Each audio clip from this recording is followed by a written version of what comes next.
ꯑꯐꯁꯄꯥ ꯁꯧꯒꯠꯄꯁꯤ ꯃꯥꯂꯦꯝꯗ ꯀꯨꯀꯤ 𝐂𝐻 ꯈꯛꯇꯅꯤ ꯍꯥꯏꯅ ꯈꯨꯔꯥꯏꯖꯝ ꯑꯊꯧꯕꯅ ꯐꯣꯡꯗꯣꯛꯈ꯭ꯔꯦ꯫ ꯃꯥꯂꯦꯝꯒꯤ ꯂꯩꯕꯥꯛꯁꯤꯡꯅ ꯑꯃꯗꯤ ꯃꯤꯌꯥꯝꯅ ꯗ꯭ꯔꯥꯀꯣꯅꯤꯌꯝ ꯂꯣꯅꯤ ꯍꯥꯏꯅ ꯂꯥꯎꯊꯣꯛꯈ꯭ꯔꯕ ꯑꯥꯔꯝ ꯐꯣꯔꯁꯦꯁ ꯁ꯭ꯄꯦꯁꯤꯑꯦꯜ ꯄꯥꯋꯔ ꯑꯦꯛ ꯑꯐꯁꯄꯥ 1958ꯄꯨ ꯐꯣꯡꯅ ꯁꯧꯒꯠꯄ ꯃꯥꯂꯦꯝꯗ ꯑꯃꯠꯇ ꯉꯥꯏꯕ ꯁꯤꯚꯤꯜ ꯁꯣꯁꯥꯏꯇꯤ ꯑꯣꯔꯒꯅꯥꯏꯖꯦꯁꯟꯁꯤꯡꯗꯤ ꯀꯨꯀꯤ 𝐂𝐻ꯁꯤꯡ ꯈꯛꯇꯅꯤ ꯍꯥꯏꯅ ꯀꯣꯀꯣꯃꯤꯒꯤ ꯀꯟꯚꯦꯅꯔ ꯈꯨꯔꯥꯏꯖꯝ ꯑꯊꯧꯕꯅ ꯐꯣꯡꯗꯣꯔꯛꯂꯤ꯫ ꯈꯨꯔꯥꯏꯖꯝ ꯑꯊꯧꯕꯅ ꯑꯦꯛꯁꯇ ꯊꯥꯒꯠꯂꯛꯄ ꯋꯥꯔꯣꯜ ꯑꯃꯗ ꯃꯊꯛꯀꯤ ꯋꯥꯐꯝ ꯑꯁꯤ ꯐꯣꯡꯗꯣꯔꯛꯄꯒ ꯂꯣꯏꯅꯅ ꯑꯦꯛ ꯑꯁꯤꯅ ꯏꯆꯝ ꯆꯝꯕ ꯅꯟ ꯀꯃꯤꯁꯟ ꯑꯣꯐꯤꯁꯥꯔ ꯑꯃꯗ ꯐꯥꯎꯕ ꯆꯤꯡꯅꯔꯕꯗꯤ ꯃꯤꯑꯣꯏ ꯑꯃꯕꯨ ꯅꯣꯡꯃꯩꯅ ꯀꯥꯞꯇꯨꯅ ꯍꯥꯠꯄꯒꯤ ꯑꯌꯥꯕ ꯄꯤꯔꯤꯕ ꯑꯦꯛ ꯑꯁꯤ ꯌꯨꯅꯤꯚꯔꯁꯦꯜꯂꯤ ꯀ꯭ꯔꯤꯇꯤꯁꯥꯏꯖ ꯇꯧꯕ ꯂꯣꯏꯅꯅ ꯏꯟꯍ꯭ꯌꯨꯃꯦꯟ ꯑꯣꯏꯕ ꯑꯃꯗꯤ ꯑꯟꯗꯤꯃꯣꯀ꯭ꯔꯦꯇꯤꯛ ꯑꯣꯏ ꯍꯥꯏꯅ ꯂꯥꯎꯊꯣꯛꯂꯤꯕꯅꯤ꯫ ꯃꯥꯂꯦꯝꯗ ꯈ꯭ꯋꯥꯏꯗꯒꯤ ꯆꯥꯎꯕ ꯗꯤꯃꯣꯀ꯭ꯔꯦꯁꯤ ꯆꯠꯄ ꯂꯩꯕꯥꯛ ꯑꯃꯅꯤ ꯍꯥꯏꯅꯔꯤꯕ ꯏꯟꯗꯤꯌꯥꯗ ꯑꯦꯛ ꯑꯁꯤꯒꯤ ꯃꯔꯨꯝꯗ ꯃꯤꯑꯣꯏ ꯂꯤꯁꯤꯡ ꯀꯌꯥ ꯍꯥꯠꯈ꯭ꯔꯦ, ꯀꯌꯥꯅ ꯃꯤꯑꯣꯠ ꯃꯤꯅꯩꯒꯤ ꯆꯩꯊꯦꯡ ꯐꯪꯂꯤ ꯑꯃꯗꯤ ꯃꯤꯑꯣꯏꯆꯥ ꯀꯌꯥꯅ ꯑꯃꯨꯛ ꯍꯟꯅ ꯊꯤꯕ ꯈꯪꯈꯤꯗ꯭ꯔꯦ꯫ ꯑꯦꯛ ꯑꯁꯤꯒꯤ ꯃꯔꯨꯝꯗ ꯁꯥꯁꯤꯟꯅꯕ ꯐꯦꯛ ꯑꯦꯟꯀꯥꯎꯟꯇꯔꯒꯤ ꯂꯝꯗꯝ ꯑꯁꯤꯗ ꯃꯤꯑꯣꯏ ꯀꯌꯥ ꯂꯩꯈꯤꯗ꯭ꯔꯦ꯫ ꯃꯁꯤꯒꯤ ꯃꯅꯨꯡꯗ ꯀꯦꯁ 1919ꯒꯤ ꯑꯆꯨꯝꯕ ꯋꯥꯌꯦꯜ ꯐꯪꯍꯟꯕꯤꯅꯕ ꯁꯨꯄ꯭ꯔꯤꯝ ꯀꯣꯔꯠꯇ ꯀꯦꯁ ꯐꯥꯏꯜ ꯇꯧꯕꯒꯤ ꯃꯅꯨꯡꯗ ꯑꯦꯄꯦꯛꯁ ꯀꯣꯔꯠ ꯑꯁꯤꯅ ꯔꯦꯟꯗꯝꯗ ꯀꯦꯁ 52 ꯍꯥꯟꯅ ꯂꯧꯈꯠꯇꯨꯅ ꯃꯁꯤꯒꯤ ꯃꯇꯥꯡꯗ ꯑꯃꯨꯛ ꯍꯟꯅ ꯍꯧꯖꯤꯛ ꯊꯤꯒꯠꯄꯒꯤ ꯊꯕꯛ ꯆꯠꯊꯔꯤ꯫ ꯑꯗꯨꯕꯨ ꯂꯥꯏꯕꯛ ꯊꯤꯕꯗꯤ ꯍꯥꯏꯔꯤꯕ ꯀꯦꯁꯁꯤꯡ ꯑꯁꯤꯒꯤ ꯃꯅꯨꯡꯗ ꯑꯃ ꯐꯥꯎꯕ ꯐꯦꯛ ꯑꯦꯟꯀꯥꯎꯟꯇꯔꯅꯤ ꯍꯥꯏꯅ ꯄ꯭ꯔꯃꯥꯟ ꯄꯤꯕ ꯂꯩꯇ꯭ꯔꯤ꯫ ꯆꯦꯟꯅꯕ ꯂꯥꯟꯃꯤ ꯑꯃꯗꯤ ꯑꯣꯐꯤꯁꯥꯔ ꯑꯃꯠꯇ ꯐꯥꯕ ꯂꯩꯇ꯭ꯔꯤ꯫ ꯃꯔꯝꯗꯤ ꯑꯐꯁꯄꯥꯅ ꯃꯤ ꯍꯥꯠꯄ, ꯑꯣꯠꯄ ꯅꯩꯕ ꯑꯃꯗꯤ ꯃꯤꯑꯣꯏꯕꯒꯤ ꯍꯛ ꯈꯣꯡꯒꯣꯏꯅꯕ ꯊꯧꯑꯣꯡ ꯆꯠꯊꯕꯒꯤ ꯑꯌꯥꯕ ꯄꯤꯕꯅꯤ ꯍꯥꯏꯅꯁꯨ ꯐꯣꯡꯗꯣꯔꯛꯂꯤ꯫ ꯑꯗꯨꯕꯨ ꯃꯇꯝ ꯑꯃꯗ ꯑꯐꯁꯄꯥꯒꯤ ꯃꯥꯌꯣꯛꯇ ꯂꯥꯎꯈꯤꯕ ꯑꯗꯨ ꯀꯥꯎꯊꯣꯛꯇꯨꯅ ꯉꯁꯤꯅ ꯀꯣꯔꯠ ꯑꯃꯗꯤ ꯀꯨꯀꯤ ꯑꯣꯔꯒꯅꯥꯏꯖꯦꯁꯟ ꯐꯣꯔ ꯍ꯭ꯌꯨꯃꯦꯟ ꯔꯥꯏꯠ ꯀꯣꯍꯨꯔꯒꯨꯝꯕ ꯒ꯭ꯔꯨꯞꯁꯤꯡꯅ ꯇꯨꯃꯤꯟꯅ ꯂꯩꯁꯤꯟꯕ ꯑꯁꯤꯅ ꯃꯈꯣꯏ ꯑꯁꯤ ꯀꯅꯥꯅꯣ ꯍꯥꯏꯕ ꯑꯗꯨꯝ ꯇꯥꯛꯆꯔꯦ꯫ ꯑꯁꯤꯒꯨꯝꯕ 𝐶𝐻 ꯑꯃꯅ ꯍ꯭ꯌꯨꯃꯦꯟ ꯔꯥꯏꯠ ꯗꯤꯐꯦꯟꯗꯔꯅꯤ ꯍꯥꯏꯖꯔꯤꯕ ꯑꯁꯤ ꯀꯗꯥꯏ ꯐꯥꯎꯕ ꯊꯥꯖꯕ ꯉꯝꯒꯗꯧꯔꯤꯕꯅꯣ ꯍꯥꯏꯅꯁꯨ ꯍꯪꯂꯛꯂꯤ꯫ ꯃꯅꯤꯄꯨꯔ ꯄꯨꯂꯤꯁ ꯍꯥꯠꯈꯤꯕꯒꯤ ꯊꯧꯗꯣꯛꯇ ꯑꯦꯟ.ꯑꯥꯏ.ꯑꯦꯅ ꯐꯥꯗꯨꯅ ꯀꯁꯇꯗꯤꯗ ꯂꯩꯔꯛꯈꯤꯕ ꯊꯥꯡꯃꯩꯕꯟ ꯀꯣꯔꯠꯅ ꯕꯦꯜ ꯄꯤꯈ꯭ꯔꯦ꯫ ꯃꯅꯤꯄꯨꯔ ꯄꯨꯂꯤꯁ ꯀꯃꯥꯟꯗꯣ 2 ꯍꯥꯠꯄꯗ ꯆꯦꯟꯅꯩ ꯍꯥꯏꯗꯨꯅ ꯅꯦꯁꯅꯦꯜ ꯏꯟꯚꯦꯁꯇꯤꯒꯦꯁꯟ ꯑꯦꯖꯦꯟꯁꯤ (NIA)ꯅ ꯐꯥꯗꯨꯅ ꯃꯍꯥꯛꯀꯤ ꯃꯊꯛꯇ ꯇꯣꯉꯥꯟ-ꯇꯣꯉꯥꯟꯕ ꯀꯦꯁ ꯀꯌꯥ ꯄꯥꯟꯗꯨꯅ NIA ꯒꯤ ꯀꯁꯇꯗꯤꯗ ꯔꯤꯃꯥꯟꯗ ꯂꯧꯗꯨꯅ ꯏꯟꯚꯦꯁꯇꯤꯒꯦꯁꯟ ꯆꯠꯊꯔꯛꯈꯤꯕ ꯊꯥꯡꯃꯩꯕꯟ ꯃꯥꯇꯦ ꯑꯦꯂꯥꯏꯁ ꯂꯦꯅꯤꯟ ꯃꯥꯇꯦ ꯒꯧꯍꯥꯇꯤ ꯍꯥꯏ ꯀꯣꯔꯠꯅ ꯕꯦꯜ ꯄꯤꯈ꯭ꯔꯦ꯫ ꯅ꯭ꯌꯨꯁ ꯑꯦꯖꯦꯟꯁꯤ ꯄꯥꯋꯔ ꯀꯣꯔꯤꯗꯣꯔꯅ ꯊꯥꯗꯣꯔꯛꯄ ꯔꯤꯄꯣꯔꯠ ꯑꯃꯒꯤ ꯃꯇꯨꯡ ꯏꯟꯅ ꯁꯦꯞꯇꯦꯝꯕꯔ 15ꯗ ꯒꯧꯍꯥꯇꯤ ꯍꯥꯏ ꯀꯣꯔꯠꯇ ꯆꯠꯊꯈꯤꯕ ꯍꯤꯌꯔꯤꯡ ꯑꯃꯗ ꯖꯁꯇꯤꯁ ꯃꯥꯏꯀꯦꯜ ꯖꯧꯊꯥꯟ ꯈꯨꯃꯥ ꯑꯃꯗꯤ ꯑꯟꯖꯥꯟ ꯃꯣꯅꯤ ꯀꯂꯤꯇꯥꯒꯤ ꯕꯦꯟꯆ ꯑꯃꯅ ꯊꯥꯡꯃꯩꯕꯟ ꯃꯥꯇꯦꯕꯨ ꯕꯦꯜ ꯄꯤꯈꯤꯕꯅꯤ ꯍꯥꯏꯔꯤ꯫ ꯍꯧꯈꯤꯕ ꯖꯨꯟ 15ꯗ NIA ꯅ ꯐꯥꯔꯕ ꯊꯥꯡꯃꯩꯕꯟ ꯃꯥꯇꯦꯅ ꯑꯁꯥꯝꯒꯤ NIA ꯒꯤ ꯁ꯭ꯄꯦꯁꯤꯑꯦꯜ ꯀꯣꯔꯠ ꯑꯃꯗ ꯃꯍꯥꯛꯄꯨ ꯕꯦꯜ ꯄꯤꯕꯤꯅꯕ ꯍꯥꯏꯖꯔꯛꯈꯤꯕ ꯑꯗꯨ NIA ꯒꯤ ꯁ꯭ꯄꯦꯁꯤꯑꯦꯜ ꯀꯣꯔꯠ ꯑꯗꯨꯅ ꯔꯤꯖꯦꯛ ꯇꯧꯗꯨꯅ ꯃꯍꯥꯛꯄꯨ NIA ꯒꯤ ꯀꯁꯇꯗꯤꯗ ꯔꯤꯃꯥꯟꯗ ꯂꯧꯊꯗꯨꯅ ꯂꯥꯛꯈꯤꯕꯅꯤ꯫ ꯅꯤꯡꯁꯤꯡꯕ ꯌꯥꯕꯗꯤ ꯆꯍꯤ ꯑꯁꯤꯒꯤ ꯍꯧꯈꯤꯕ ꯖꯅꯨꯋꯥꯔꯤ 18ꯇ ꯃꯣꯔꯦꯗ ꯂꯩꯕ Indian reserve battalion (IRB) post ꯑꯃꯗ ꯑꯦꯇꯦꯛ ꯆꯠꯊꯕ ꯑꯃꯁꯨꯡ ꯔꯥꯏꯐꯜꯃꯦꯟ ꯁꯣꯃꯣꯔꯖꯤꯠ ꯃꯤꯇꯩ ꯍꯥꯠꯈꯤꯕ ꯊꯧꯗꯣꯛ ꯑꯗꯨꯒ ꯃꯔꯤ ꯂꯩꯅꯅ ꯊꯥꯡꯃꯩꯕꯟ ꯃꯥꯇꯦꯕꯨ ꯍꯧꯈꯤꯕ ꯃꯦ 18ꯗ ꯁꯤꯜꯆꯔ ꯄꯨꯂꯤꯁ ꯁ꯭ꯇꯦꯁꯟꯗꯒꯤ NIA ꯅ ꫪC-05-2024 NIA IMP ꯀꯦꯁ ꯑꯃ ꯅꯧꯅ ꯔꯦꯖꯤꯁꯇꯔ ꯇꯧꯗꯨꯅ ꯐꯥꯔꯕ ꯃꯇꯨꯡ ꯉꯁꯤ ꯐꯥꯎꯕ ꯏꯟꯚꯦꯁꯇꯤꯒꯦꯁꯟ ꯆꯠꯊꯗꯨꯅ ꯂꯥꯛꯈꯤꯕꯅꯤ꯫ ꯑꯗꯨꯕꯨ ꯍꯥꯏꯔꯤꯕ ꯀꯦꯁ ꫪC-05-2024 NIA IMPꯒꯤ ꯃꯈꯥꯗ ꯐꯥꯔꯕ ꯊꯥꯡꯃꯩꯕꯟ ꯃꯥꯇꯦꯕꯨ ꯍꯧꯈꯤꯕ ꯖꯨꯟ 19ꯗ ꯀꯣꯔꯠꯅ ꯕꯦꯜ ꯄꯤꯔꯕ ꯃꯇꯨꯡ ꯅꯨꯃꯤꯠ ꯅꯤꯅꯤꯒꯤ ꯃꯇꯨꯡꯗ NIA ꯅ ꫪC-06-2024 NIA IMP ꯅꯧꯅ ꯀꯦꯁ ꯄꯥꯟꯗꯨꯅ ꯑꯃꯨꯛ ꯍꯟꯅ ꯃꯍꯥꯛꯄꯨ NIA ꯀꯁꯇꯗꯤꯗ ꯔꯤꯃꯥꯟꯗ ꯂꯧꯊꯗꯨꯅ ꯂꯥꯛꯈꯤꯕꯅꯤ꯫ ꯔꯥꯏꯐꯜꯃꯦꯟ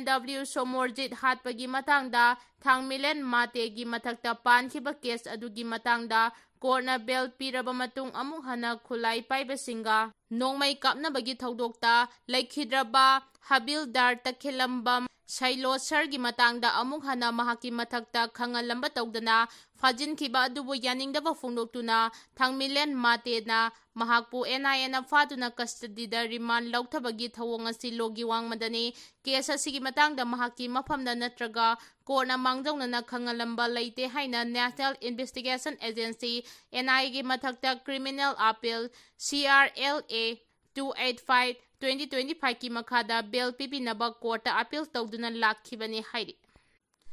थासिगी कुनमंगादा गुवाहाटी हाई कोर्ट चथकिबा हियरिंग अदुदा थांगमिलेन मातेगी मथक्ता चथरिबा इन्वेस्टिगेशन असिदा डिस्क्रिपेंसी कया लई हाइना फोंदोकी थांगमिलेन मातेगी मथक्ता चथरिबा इन्वेस्टिगेशन असिदा NIA ना पुथोरकलिबा CDR रिपोर्ट असिगा खुथोकनबगी थौदोक अदुदा मरी लैनै हाइबगी मरिक चुम्बा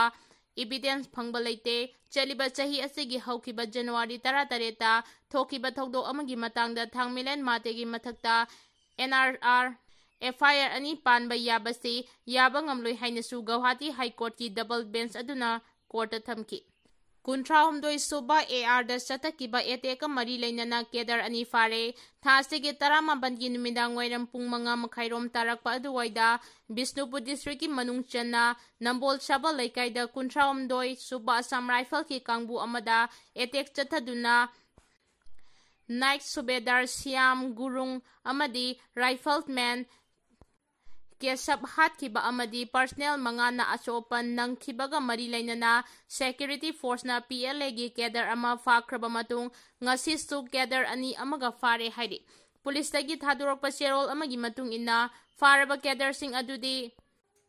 वांगबल हैरु थोंग लैकाइदगी Thongam Chadananda alias ngasi alias Purakpa चही 19 अमदी सेल्फ लेफ्टिनेंट कॉर्पोरल सोंगथा महेश एलाइस मोमो एलाइस अमो चही 51 कैसामपाट लैमजम लैकाइदगिने हाइरि सोंगथा महेश 1990 दगी आइना थिंख्रबा लालहौलो PLA दा यावरखिबा मियोइनी महाकपो आसाम की crime branch police station Guwahati की मतेंगा लोइनना गुवाहाटी दगी फाखिबनी हाइरि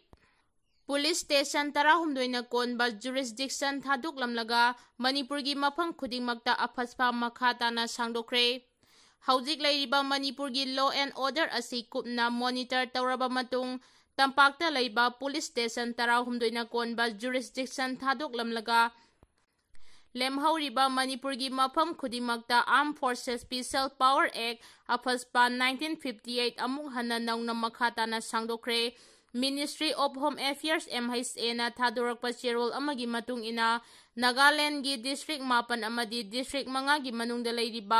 पुलिस स्टेशन 12 कोनबा जुरिस्डिक्शन सिंगदसु अफसपा की मखादा डिस्टर्ब एरिया लाउथोख्रे अमदी अरुणाचल प्रदेश की तिराप चंगलांग अमदी लोडिंग डिस्ट्रिक्ट अमदी असम गा ताइनबदा लैबा नमछाई डिस्ट्रिक्ट की मनुंग चनबा पुलिस स्टेशन अहुमना कोनबा जुरिस्डिक्शन सिंगदसु अमुक हन्ना अफसपा सांगदोख्रे MHA ना अफसपा अमुक हन्ना सांगदोकपगी नौना थोकलिबा नोटिफिकेशन अदु मणिपुर नागालैंड अमसुंग अरुणाचल प्रदेश लाक्लिबा अक्टोबर अमदगी हौदुना था 3 चुपना चटनगनी हाइरि लाक्लिबा अक्टोबर अमदगी मखाताना था 3 फावबा अफसपा सांगदोकपदा मणिपुर की ओइना कोनसिलोइदबा जुरिस्डिक्शन सिंग अदुदी इम्फाल वेस्ट की ओइना police station Imphal Lamphel city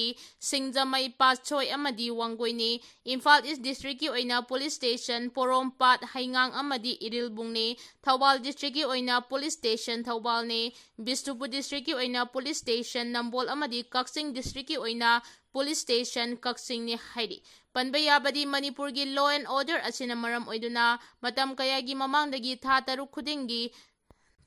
तांकक नाइना अफसपा सांगदोक्तुना ngasi फावबा लाक्लिबनी हाइरि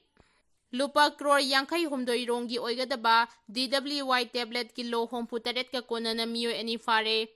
नार्कोटिक कंट्रोल ब्यूरो NCB अमदी असम राइफल की अपुनबा टीम अमना मालेम की कैथेलदा चौरांगना लुपा क्रोर 59 गा लाख 40 रोम ओइगदबा DWY टेबलेट KG 38 का ग्राम 12 का कोनना मियो एनी फारे हाइरि डिफेंस विंगना थादोरकपा चेरोल अमगी मतुंग इना म्यांमारगा ताइनना लैरिबा चांदेल डिस्ट्रिक्ट की मनुंग चनबा बाला पॉइंट हाइनसु खंगनबा मफम अमदा NCB अमदी असम राइफल की कंबाइन टीम अमना मोबाइल चेक पोस्ट हांगदुना अचत अगोक सिंग चेक तौरिंगै अंगौबा मचुगी मारुति जिप्सी अमदी केनबो मोटर साइकिल तोंगदुना लाकपा मियोय अमा सिक्योरिटी फोर्सना खामदुना थीबा हुंबगी थबक चतकी थीबा हुंबगी थबक अदुदा लुपा क्रोर कयागी ओइगदबा यामलबा DWY टेबलेट सिंग अदु फगतपा ngamखिबनी हाइरि ꯑꯥꯏꯅ ꯊꯤꯡꯈ꯭ꯔꯕ 𝐷WY ꯇꯦꯕ꯭ꯂꯦꯠꯀ ꯀꯣꯟꯅꯅ ꯐꯥꯔꯕ ꯃꯤꯑꯣꯏ ꯑꯅꯤ ꯑꯗꯨ ꯃꯈꯥ ꯇꯥꯅ ꯋꯥꯍꯪ ꯄꯥꯎ ꯆꯠꯊꯗꯨꯅ ꯑꯥꯏꯟꯒꯤ ꯑꯣꯏꯕ ꯊꯕꯛ ꯂꯧꯈꯠꯅꯕ ꯅꯥꯔꯀꯣꯇꯤꯛ ꯀꯟꯇ꯭ꯔꯣꯜ ꯕ꯭ꯌꯨꯔꯣꯗ ꯁꯤꯟꯅꯈ꯭ꯔꯦ ꯍꯥꯏꯔꯤ꯫ ꯄꯣꯠꯀꯤ ꯃꯃꯜ ꯍꯦꯟꯅ ꯌꯣꯜꯂꯝꯕꯁꯤꯡ ꯐꯥꯅꯕ ꯊꯪꯒꯥꯜ ꯀꯩꯊꯦꯜꯗ ꯗ꯭ꯔꯥꯏꯕ ꯆꯠꯊꯈ꯭ꯔꯦ꯫ ꯏꯟꯗꯤꯌꯥ ꯂꯩꯉꯥꯛꯅ ꯃꯤꯌꯥꯝꯒꯤ ꯌꯥꯏꯐꯅꯕ ꯂꯧꯈꯠꯂꯛꯄ ꯈꯣꯡꯊꯥꯡꯒꯤ ꯁꯔꯨꯛ ꯑꯃ ꯑꯣꯏꯅ GST ꯍꯟꯊꯕꯒꯤ ꯋꯥꯔꯦꯞ ꯑꯗꯨ ꯃꯄꯨꯡ ꯐꯥꯅ ꯏꯜꯂꯤꯕ꯭ꯔꯥ ꯍꯥꯏꯕꯗꯨ ꯏꯁꯇꯦꯠ ꯑꯁꯤꯒꯤ ꯑꯣꯏꯅꯁꯨ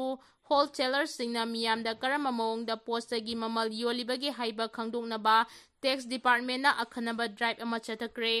ꯖꯣꯏꯟꯠ ꯀꯃꯤꯁꯅꯔ ꯑꯣꯏꯅ ꯏꯟꯗ꯭ꯔꯀꯨꯃꯥꯔꯅ ꯂꯨꯆꯤꯡꯗꯨꯅ consumer affairs, food and public distribution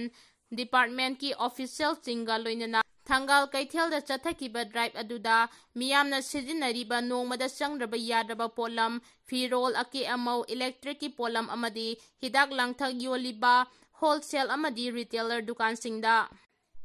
driver ꯆꯠꯊꯈꯤ꯫ Driver ꯃꯅꯨꯡꯗ ꯍꯥꯏꯔꯤꯕ ꯄꯣꯠꯂꯝꯁꯤꯡ ꯌꯣꯜꯂꯤꯕꯁꯤꯡ, ꯗꯨꯀꯥꯟꯁꯤꯡꯗ ꯏꯟꯗꯤꯌꯥ ꯂꯩꯉꯥꯛꯅ ꯊꯣꯛꯈꯤꯕ GST ꯍꯟꯊꯕꯒꯤ ꯃꯃꯜ ꯑꯗꯨ ꯊꯣꯛꯄ꯭ꯔꯥ ꯅꯠꯇ꯭ꯔꯒ ꯊꯣꯛꯇꯕ꯭ꯔꯥ ꯍꯥꯏꯕꯗꯨ ꯅꯤꯡꯁꯤꯡꯕ ꯌꯦꯡꯁꯤꯟꯈꯤ꯫ ꯃꯗꯨꯒꯤ ꯃꯊꯛꯇ GST ꯍꯟꯊꯔꯛꯄꯒꯤ ꯃꯇꯨꯡꯏꯟꯅ ꯃꯤꯌꯥꯝꯗ ꯍꯣꯡꯅ ꯐꯪꯍꯟꯒꯗꯧꯔꯤꯕ ꯄꯣꯠꯀꯤ ꯃꯃꯜꯁꯨ ꯌꯦꯡꯁꯤꯟꯈꯤ꯫ ꯅꯟ-ꯃꯅꯤꯄꯨꯔꯤꯁꯤꯡꯅ ꯐꯝꯕ ꯗꯨꯀꯥꯟ ꯈꯔꯗꯗꯤ GST ꯍꯟꯊꯕꯒꯤ ꯄꯥꯎ ꯐꯥꯎꯕ ꯇꯥꯔꯝꯗꯕ ꯊꯦꯡꯅꯈꯤ꯫ ꯑꯗꯨꯒ ꯗꯨꯀꯥꯟ ꯈꯔꯗ GSTꯒꯤ ꯆꯠꯅ-ꯀꯥꯡꯂꯣꯟꯒꯤ ꯃꯈꯥꯗ ꯃꯤꯌꯥꯝꯗ ꯐꯪꯍꯟꯒꯗꯧꯔꯤꯕ ꯄꯣꯠꯂꯝꯁꯤꯡꯒꯤ ꯃꯃꯜ ꯐꯥꯎꯕ ꯊꯦꯠꯂꯝꯗꯕ ꯌꯥꯎꯔꯝꯈꯤ꯫ ꯑꯣꯏꯔꯝꯂꯤꯕ ꯐꯤꯚꯝ ꯑꯗꯨꯗ ꯖꯣꯏꯟꯠ ꯀꯃꯤꯁꯅꯔ ꯑꯣꯐ ꯇꯦꯛꯁ ꯌꯥꯎꯅ ꯃꯔꯤ ꯂꯩꯅꯕ ꯑꯣꯐꯤꯁꯤꯌꯦꯜꯁꯤꯡꯅ ꯄꯣꯠꯀꯤ ꯃꯃꯜ ꯊꯦꯠꯇꯨꯅ ꯃꯤꯌꯥꯝꯗ ꯈꯪꯍꯟꯅꯕ ꯑꯀꯟꯕ ꯄꯥꯎꯇꯥꯛ ꯄꯤꯔꯗꯨꯅ ꯃꯤꯌꯥꯝꯗ ꯅꯝꯊꯥꯛ ꯇꯧꯔꯝꯂꯕꯗꯤ ꯆꯩꯔꯥꯛ ꯄꯤꯒꯅꯤ ꯍꯥꯏꯗꯨꯅ ꯑꯀꯟꯕ ꯆꯦꯛꯁꯤꯟ ꯋꯥꯔꯣꯜꯁꯤꯡ ꯊꯝꯈꯤ꯫